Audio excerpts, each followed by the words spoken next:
Hi, my name is Micah Barbie, and I'm excited to announce my new podcast, Be Well and Exhale. On this podcast, we'll discuss lifestyle topics, entrepreneurship, and of course, wellness. Each episode will feature impactful guests who share their experiences in pursuit of success and wellness. So, get ready to be well and exhale with me. You can find us everywhere podcasts are available. Hi, my name is Micah Barbie, and I am your host for Be Well and Exhale. And this is part 2 of our discussion about domestic violence awareness. And today I have with me Miss Lisa Rainey. She is a domestic violence abuse survivor, and just wanted to have some conversations and let people know, that they're one, not alone, and two, what things to look for so that you aren't stuck and trapped in these intimate partner abuse or violent relationships. So, Lisa, if you could tell us just a little bit about yourself. Well, I'm a real estate agent in Charlotte, North Carolina, and I am an empty nester now. So, Okay. And I've been out of the marriage that I was in, over 25 years. So I've been on my own, for a good while now. So Okay. Awesome. Yeah. Love real estate in Charlotte. Interesting times right now. Yeah. But just to get into some of the questions that I had, I know for a lot of people, they only think of abuse as physical. And I think more people are kind of learning more about what verbal abuse looks like, and narcissism and all those things. I will just want to hear, what things did you experience and, when you went through your abuse? well, I experienced, I would say, physical. It was definitely physical, but also verbal and mental. So, there's the physical aspect that, is just that's pretty straightforward, but also being told that you can't do any better, and just the mental abuse and the chipping away at your self-esteem is also such a huge part of it. Yeah. Yeah, So I experienced it all. Yeah, and I think people don't realize how heavy the verbal abuse is. That is weird, but it sticks to you almost way more than the physical. I'm no expert in this, and I'm new with coming out about what I've been through, and so I'm still learning how to navigate. But abuse is abuse.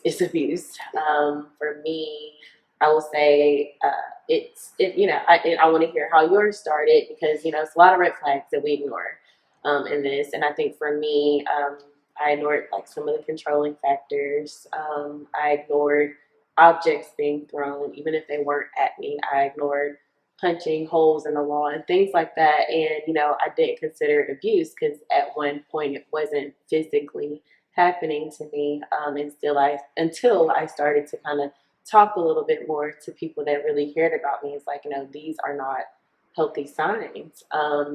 And so for a long time, I didn't consider myself as a victim of domestic violence until like things truly did get physical. And luckily, it was never too late. I was able to leave. But the interesting part of it, and I don't know if you experienced this, but I wanted to stay. I wanted to say, one, because the child was involved, two, because the person was so loving and so charming, and they had, this beautiful side about them. And I think to me, the abusive side was just so minuscule and it was so small.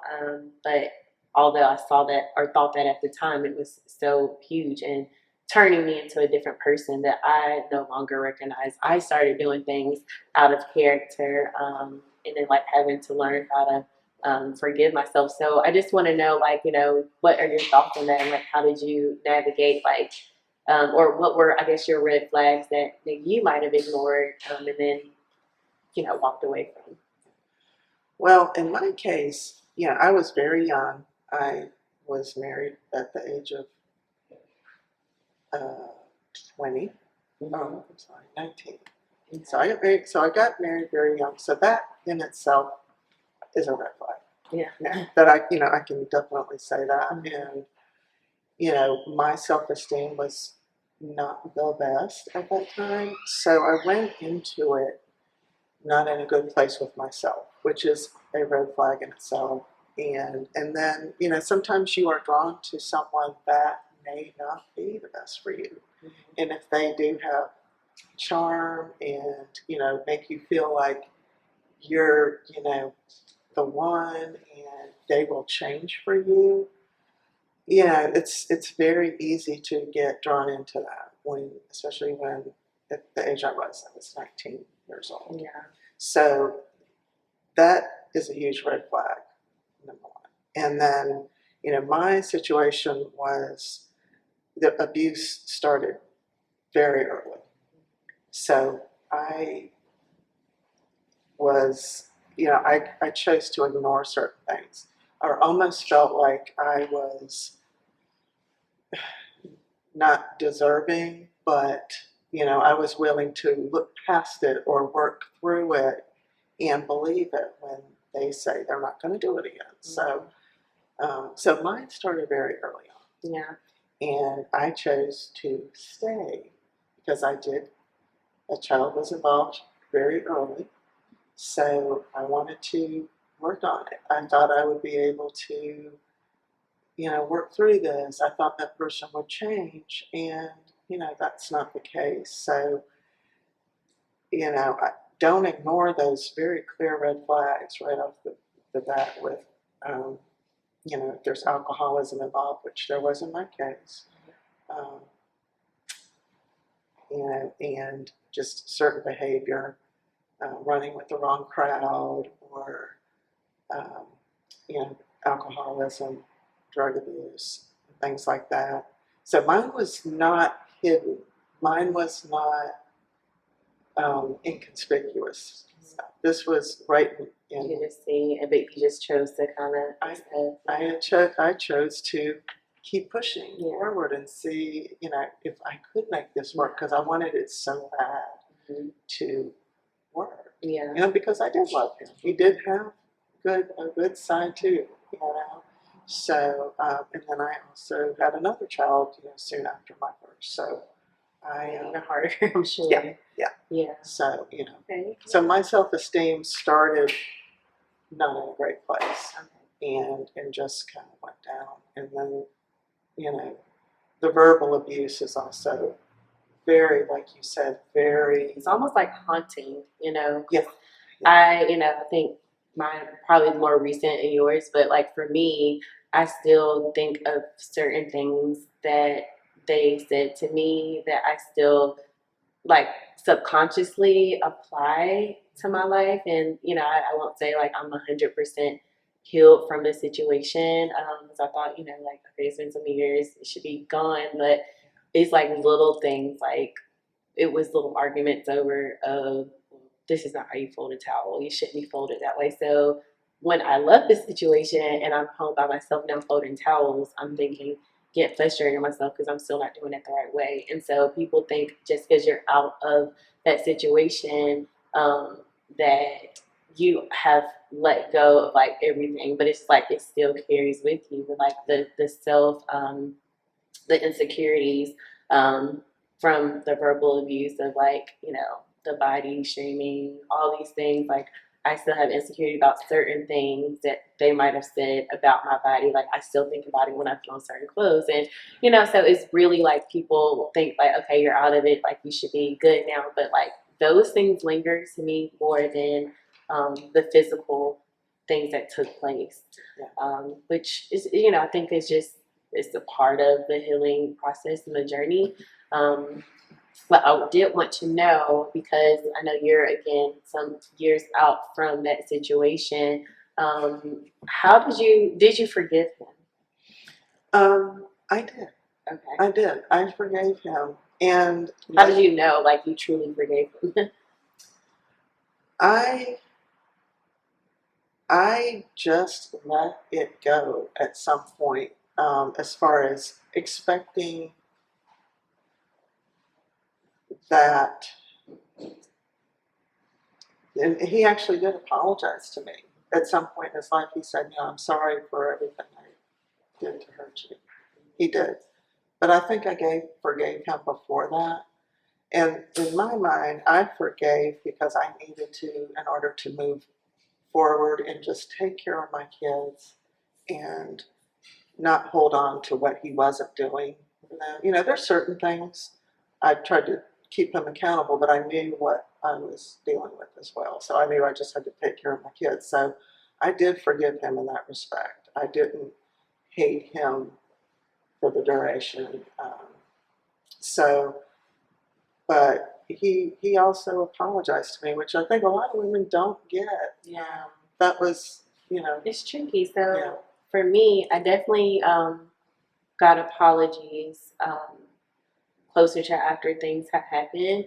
And it was more so like, you deserve better. And that's what everybody wants to hear, right? But when you love someone and you want to hold on to it, you don't want to hear it. And so for me, I definitely got an apology, but sometimes when you apologize for something and then you continue to do certain things and say certain things and then not accept it, that is when it becomes like harder. But I don't think, I honestly am working on forgiveness. I thought that I forgave until certain things happened again where they didn't take accountability, and that just struck a huge nerve for me. And so it kind of made me feel like, okay, did you truly forgive that person? And so I just wanted to hear what forgiveness had looked like for you. And so it seems like, you forgave him before he apologized, but it was more of like when you were ready to kind of just like let it go and not bring up those memories. Or you can, I'm not gonna say you don't think of it, but like it no longer dwells and like haunts you in the way that it used to.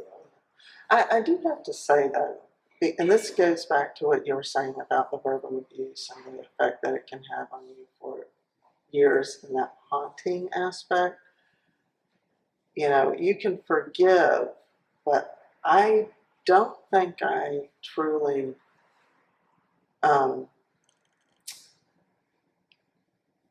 took my own accountability to work on that. When I left, that was over 25 years ago. I wasn't the mental health aspect of it wasn't a big thing back then. To work on. Just because you got up and left, and to me at the time, I was like, I just got up and left, and I'm taking care of my kids, and I'm good now.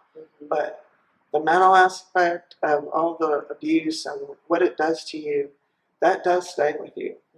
And if you don't deal with it in some way, whether it's through therapy or whatever it is, it will come back to haunt you. Yeah. It will. That's a fact. So that's what I feel like sometimes we, you get away from a situation, you talk it out to therapists, you go to church, you do all these things to try and rebuild yourself. But sometimes like if you're not consistent about it, it doesn't completely go away. Right. So it still linger. So that's something that I like also personally like, okay, I'm trying all these different things and creating all these different outlets. And, it was more so like I want to do this for me, talking about even coming out about me being a survivor of domestic violence. It was for me, it was for me, and how we spoke in a previous podcast, it really helps when your voice and your story can help the next person. Like that is another healing process, but I don't want people to think that's the only thing you need to do to solve your problem. Like everything is like it's still like pieces of internally that you have to resolve and make sure you have like your own closure, not just like so they can know what happened to you. It's like it's for yourself. And so that's something that I know a lot of people struggle with. But my next question was, so this was like really hard for me, and I think also hard for like my family and friends to understand like why. Well, for me, I never really called the police. I never called any hotline. I just dealt with a lot of it on my own, and I think I almost like I never recommend for people to like. I want you to call the police, of course, if you're in danger, but I never want anyone to feel bad for not like, oh, well, I told you, to call the police. Because I've had friends, family, his friends, family, like, well, why didn't you do this? Or, well, what did you do? What would you say to women out there when they're in this situation? Because to me, calling the police, like, that didn't help me at all. Well, when you're in that situation, I mean, when you're in it, I remember as far as in my situation, I was scared of him. So, you know, you have I have called the police, and I called the police the night that I left for good. But a lot of times you don't want to call the police because you're scared of the consequences of calling the police, and then also, dealing with, you know, people saying that why don't you do something, or why don't you call the police, or if that happens, why did you stay, or whatever. I mean, calling the police can help, but it's only going to help for that 1 second, So I would say if you're going to call the police and you do want to make that step, to maybe heed the police officer's advice, or talk, get some help right away as far as what to do next, because it will just, because they'll tell you whenever they have to say to come back. Yeah. It's going to be okay. I don't know if that really answered what you Yeah, no, it did, like, call the police if you can, if you feel comfortable. But like you said, a lot of people are afraid to. For me, I wasn't necessarily afraid to, but I think I wanted them to not get hurt. I didn't want anything to happen to them if they went to prison. So it was like, you still are protecting Yes. your abuser, which I found that I did so long because I didn't tell friends or family. I didn't speak on it because I didn't want them to be looked at in a certain light, because I know all of the positive side of them, and a part of me didn't want to tarnish that with what we experienced, which is very unhealthy, and it's very, like, kind of messed up from a psychological standpoint. But that is, like, what's in our minds. Like, although we are, being treated this way, like, we still want to protect, in a sense. We still want to make them know that we still love them, and all these different things. And it's just like, the more we do those things, it takes away, and it shrinks yourself. And like, the more you do, I feel like the longer your healing is going to be, in a sense. And so, yeah, that was to me answered, my question. But more so to let people know, or other women or men that is experiencing this, like, what would you advise them to do if they're in this situation besides leave? Because that's like the obvious thing to do, right? Right.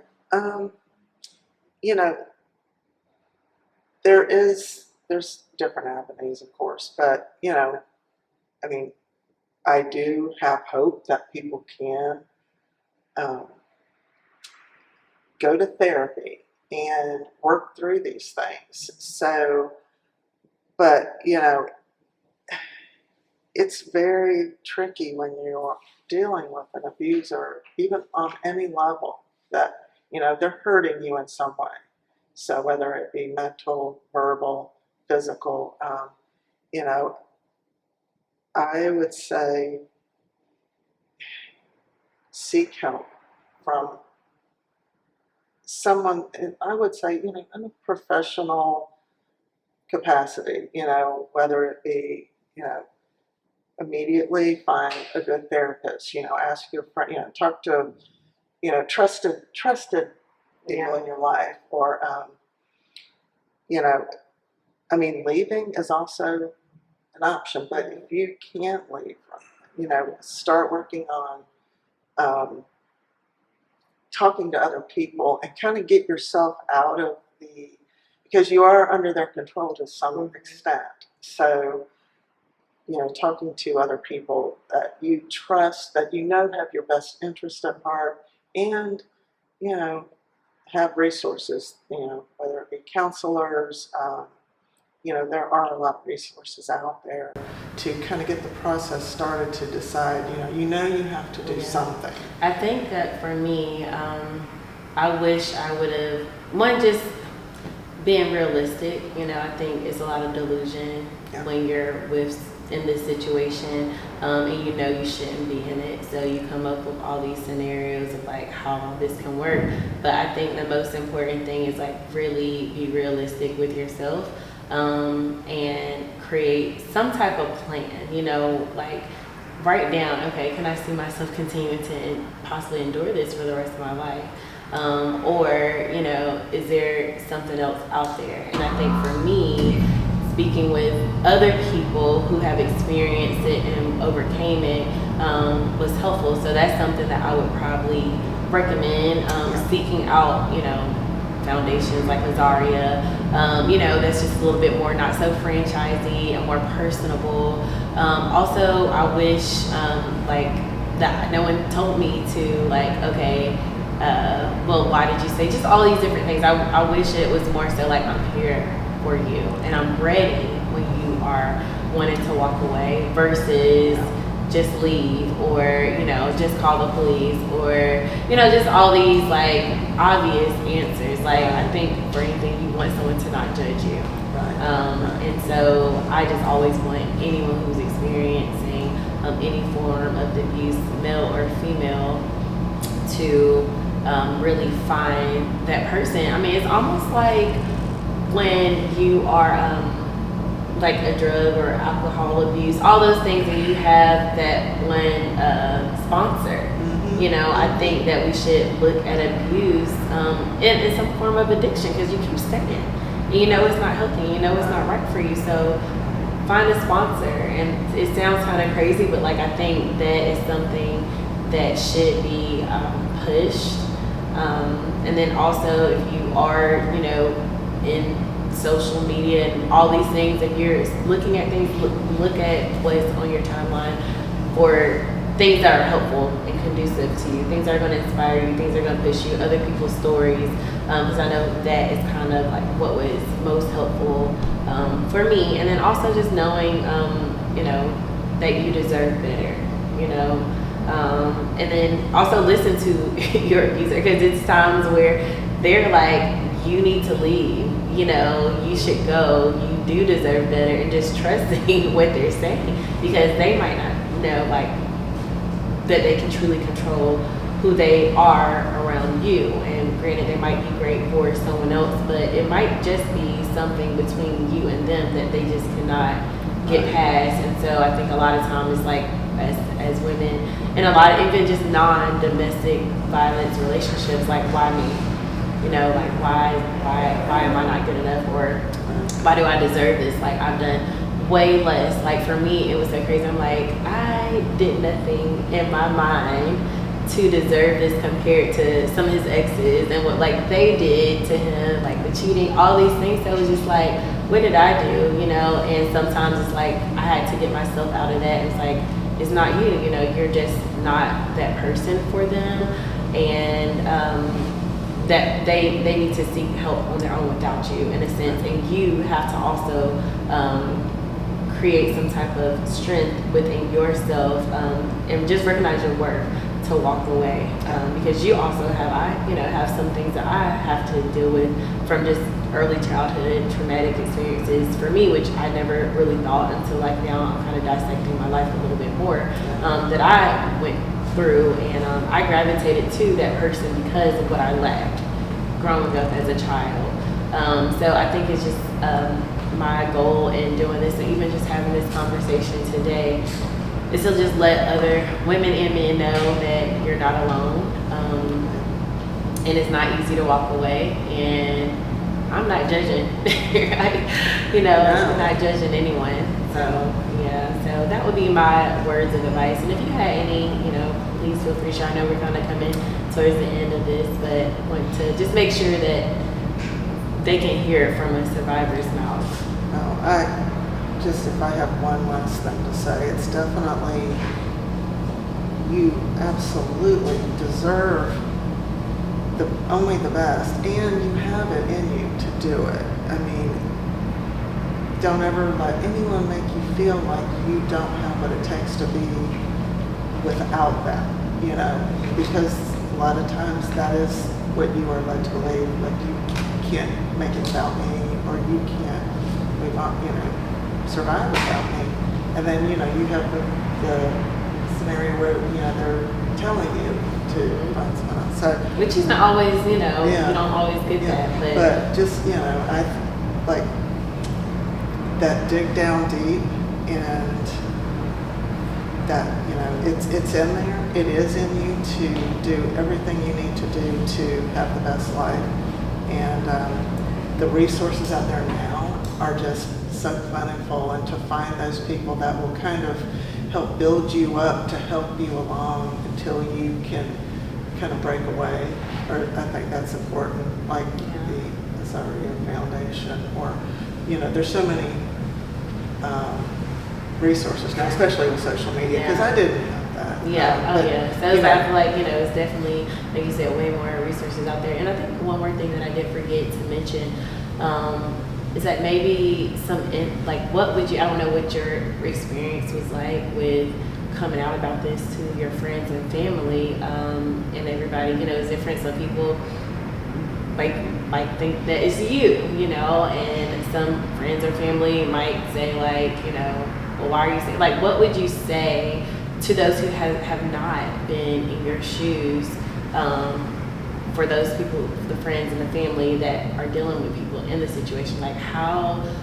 What would you have preferred your friends and your family and the outsiders to do or say that maybe they didn't? In my situation, I have to say that it was a pretty well known. It wasn't a secret. Okay. Even though I did try to hide things. So, I think for the most part, most people were pretty supportive about my decision to leave. So I didn't have a lot of the challenges of, kind of having that pushback from anyone about, well, maybe you can do this, or why are you not hanging in there a little longer, or why aren't you, or not talk about it, and just kind of move on, because you might have that too, just we don't, escape.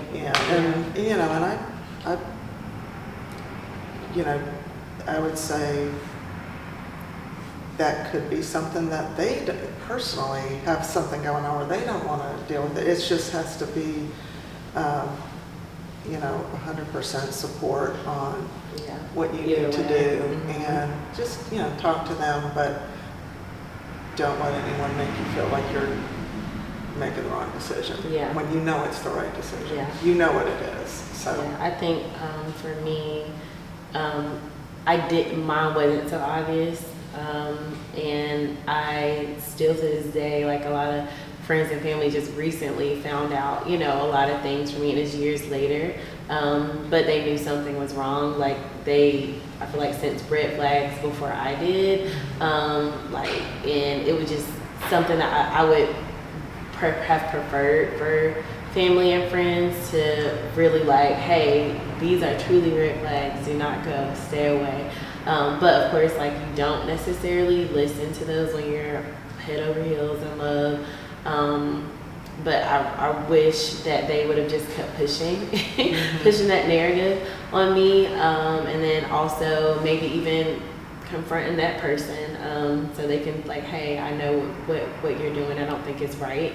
So that would be something that I would hope other family members and friends out here listening would do. And then just mostly, like you said, just supporting me either way. If I go or if I say I need you in my corner, I don't always want to talk about it. I don't want to come up with this resolution or plan right now. I need an escape. I'm already in one controlled situation, so I don't want to be controlled in my escape. And so that's something that I want people, friends and family, to really understand, because I think that's important when you are healing, the other people that you surround yourself with that isn't that person that has made you feel this way. Right.